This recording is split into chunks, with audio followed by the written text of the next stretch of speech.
Max Verstappen just announced Red Bull will build their own 2026 power unit. And if you think this is just another team flexing independence, you've completely missed what's actually happening here. This isn't about engines. This is about Red Bull betting everything on a rulebook loophole that could either make them untouchable or destroy them entirely. And the timeline tells you Ferrari and Mercedes already know something we don't. Right now, in February 2026, with the new regulations less than a year away, one team is gambling their entire future on technology they've never built before, while their rivals are watching, waiting, and some say even hoping Red Bull fails.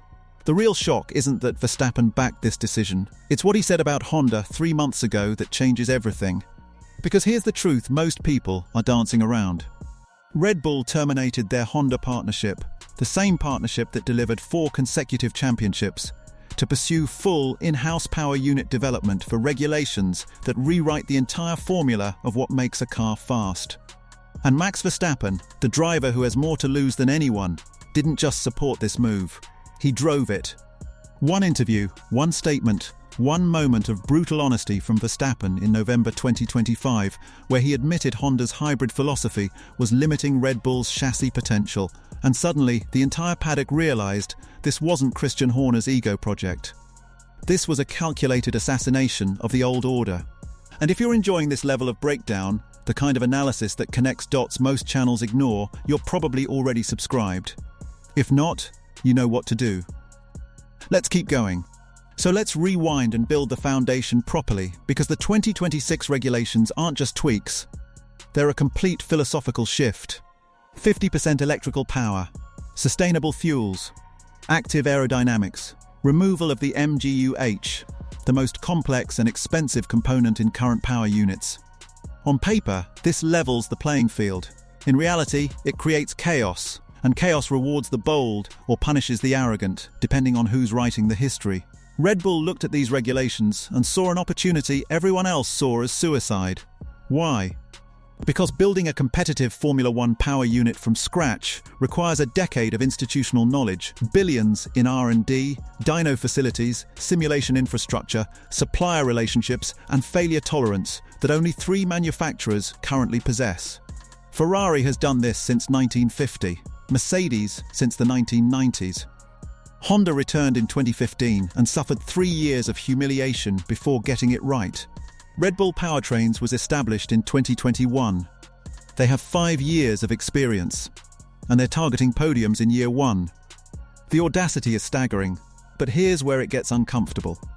Red Bull didn't just abandon Honda, they poached their people. Over 60 Honda racing engineers, including technical directors specializing in hybrid deployment, combustion efficiency, and electrical recovery systems, were transferred to Red Bull Powertrains in Milton Keynes between 2022 and 2024. This wasn't a partnership ending. This was a hostile takeover disguised as corporate restructuring. And Honda let it happen. Why? Because Honda's board decided in 2023 that Formula One's pivot toward electrification conflicted with their hydrogen fuel cell investment strategy for road cars. They were leaving anyway. Red Bull simply accelerated the divorce, kept the talent, absorbed the IP transfer agreements, and walked away with everything except the Honda badge. Christian Horner called it evolution. Toto Wolff called it desperation. Verstappen called it necessary. And here's the part that should make you pause. In December 2025, just 2 months ago, Red Bull Powertrains completed their first full power unit fire up at their Silverstone facility. The RB17 Hybrid V6 ran for 47 minutes before a cooling failure shut it down. 47 minutes. For context, Mercedes ran their 2026 prototype for over 300 hours before Christmas. Ferrari's 2026 unit has completed durability simulations equivalent to 6 race weekends. Red Bull is not behind. They are catastrophically behind. And yet Verstappen, the man who has openly threatened to leave teams over performance deficits, the driver who walked away from potential Ferrari offers because he demands winning machinery, looked at this project and said, "I trust this more than I trusted Honda." That statement alone should tell you there's something in the data, something in the simulations, something in the architecture of this power unit that Red Bull believes will flip the entire grid upside down. Let me show you what that something might be. The 2026 regulations remove the MUH, the system that recovers energy from exhaust gases. Every current manufacturer built their hybrid philosophy around this component. Mercedes' dominance from 2014 to 2021 was fundamentally rooted in MGU-H efficiency. Red Bull's new unit doesn't need to unlearn this. They're starting from a clean sheet with regulations written for electrical deployment, where the MGU-K, the kinetic recovery system, becomes the primary energy source. And Red Bull's simulation data, leaked through Italian media in January 2026, suggests their electrical deployment strategy could deliver up to 0.3 seconds per lap advantage in slow-speed corners through instantaneous torque vectoring that current hybrid systems can't replicate because they're optimized for legacy architecture. If this is true, if Red Bull actually cracked electrical deployment in a way Ferrari and Mercedes didn't prioritize because they were too busy protecting their MGU-H investments, then Verstappen didn't just shock Formula One. He saw the future before anyone else. But that's the optimistic read, and Formula One doesn't reward optimism. It rewards preparation, and right now the cracks are showing. In January 2026, Red Bull powertrains delayed their planned rollout of the RB18 development mule. The car designed to test the 2026 power unit in a modified chassis, citing integration challenges between the electrical system and the gearbox casing. Integration challenges is corporate speak for it doesn't fit, and we don't know why yet.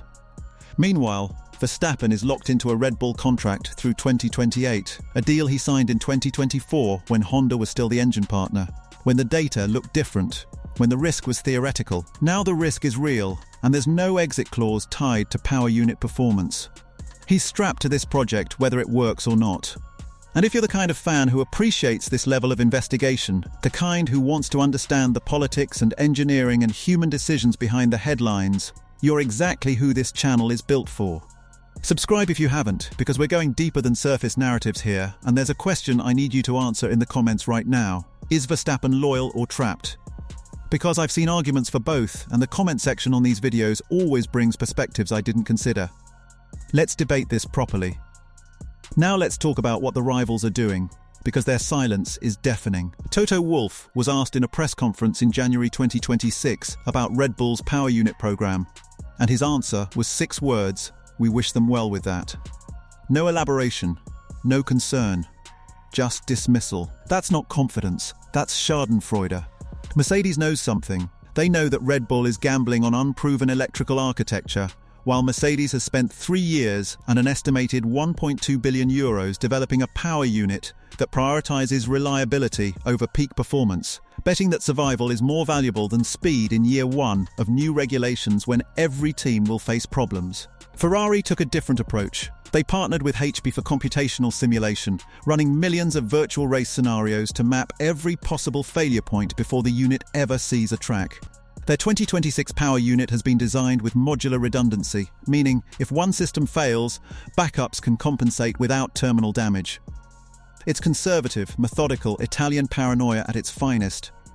And then there's Red Bull, who fired their simulation director in November 2025 after disagreements about dyno correlation accuracy, replaced him with a former Cosworth engineer who hasn't worked on a hybrid system since 2013, and pushed ahead anyway. Do you see the pattern? Red Bull is operating like a startup in a sport that punishes startups. And Verstappen is the face of this risk, whether he wants to be or not. Because if this power unit fails, if Red Bull shows up to pre-season testing in 2027 and the car is 3 seconds off the pace, the narrative won't be Red Bull made a mistake. It'll be Verstappen chose wrong. That's how this sport works. Legacy is written by results. And right now, Verstappen's legacy is tied to a power unit that hasn't completed a single race simulation without failure. The pressure is suffocating, and he knows it. In a podcast interview in December 2025, Verstappen said something that didn't get enough attention: "I've won everything with engines other people built." Maybe it's time to win with something we control. Control. That word is everything. It's not about speed. It's about autonomy. It's about never being at the mercy of a manufacturer's boardroom decision again. It's about 2028, when Red Bull could theoretically supply other teams if the unit proves competitive, turning them into a power broker instead of a customer. That's the vision, that's the bet. And it's either genius or delusion, and we won't know which until March 2027. Here's what keeps me awake at night about this whole situation. Red Bull has no plan B. If this fails, they can't just call Honda and ask for engines back. Honda is committed to Aston Martin through 2030. Ferrari supplies 4 teams already and has no capacity. Mercedes won't help a rival. Renault is developing their own Alpine unit and barely has bandwidth for that. If Red Bull Powertrains produces an uncompetitive power unit, Red Bull Racing either suffers through years of midfield mediocrity or they withdraw from Formula One entirely.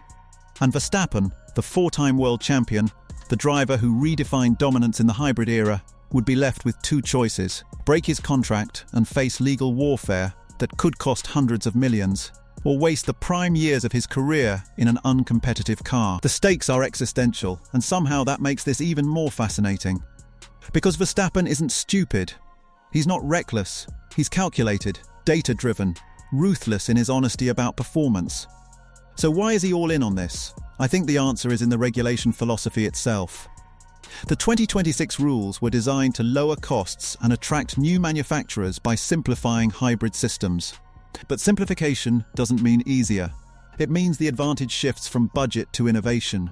And Red Bull, for all their chaos, for all their risks, have proven since 2009 that when regulations reset, when the rulebook tears up the old certainties, they find advantages nobody else sees. The double diffuser in 2009, the exhaust-blown diffuser in 2011, the rake philosophy from 2012 to 2021. Red Bull doesn't win by doing what others do better. They win by doing what others didn't think to do at all. And if their 2026 power unit follows that pattern, if they've genuinely found an electrical deployment strategy that leverages the MGU-K in ways Ferrari and Mercedes didn't explore because they were anchored to MGU-H thinking, then Verstappen isn't gambling, he's investing. But let's be clear about the cost of failure. If Red Bull arrives at the first race of 2027 and the power unit grenades on lap 12, the mockery will be instant and merciless. The headlines will write themselves. Verstappen's biggest mistake. Red Bull's billion-dollar embarrassment. How arrogance destroyed a dynasty. And Verstappen's reputation, built on surgical precision and uncompromising standards, will be redefined by one decision: trusting Red Bull to build what Honda spent 70 years perfecting. That's the knife's edge he's walking right now. And honestly, I think he knows it. I think he's accepted it, because the alternative, staying with Honda, meant accepting a ceiling, and Verstappen doesn't do ceilings. So here we are, February 2026, 10 months until the first 2027 pre-season test. Red Bull Powertrains is behind schedule, over budget, and staffed by brilliance and desperation in equal measure. Verstappen is contractually locked in, publicly committed, and privately running simulations that the rest of us will never see. Ferrari and Mercedes are watching, preparing, and quietly confident that Red Bull's ambition will devour itself, and the entire sport is holding its breath. Because if Red Bull pulls this off, if they show up in 2027 with a power unit that works, that competes, that wins, it doesn't just validate their gamble. It rewrites the power structure of Formula One for the next decade. And if you've made it this far, if you're still thinking about the implications, the risks, the audacity of this whole situation, then you're exactly the kind of fan this channel exists for. Subscribe, because the 2026 season is going to be a masterclass in chaos, and we're covering every move, every failure, every surprise that the mainstream narratives will miss. The question isn't whether Red Bull's gamble will work. The question is what happens to Formula One if it does. Because a Red Bull that controls its own power, that answers to no manufacturer, that can supply engines to rivals or hoard them for competitive advantage, is a Red Bull that becomes something this sport has never seen: a constructor, engine manufacturer, and political superpower all in one entity. That's the future Verstappen is betting on. That's the shock nobody's processed yet. And if you want to understand what's really happening with Red Bull's 2026 power unit development, the technical deep dive we released last week breaks down the electrical deployment patents Red Bull filed in December, and it changes how you see this entire story. Go watch that next. The pieces connect, and the picture is bigger than anyone realizes.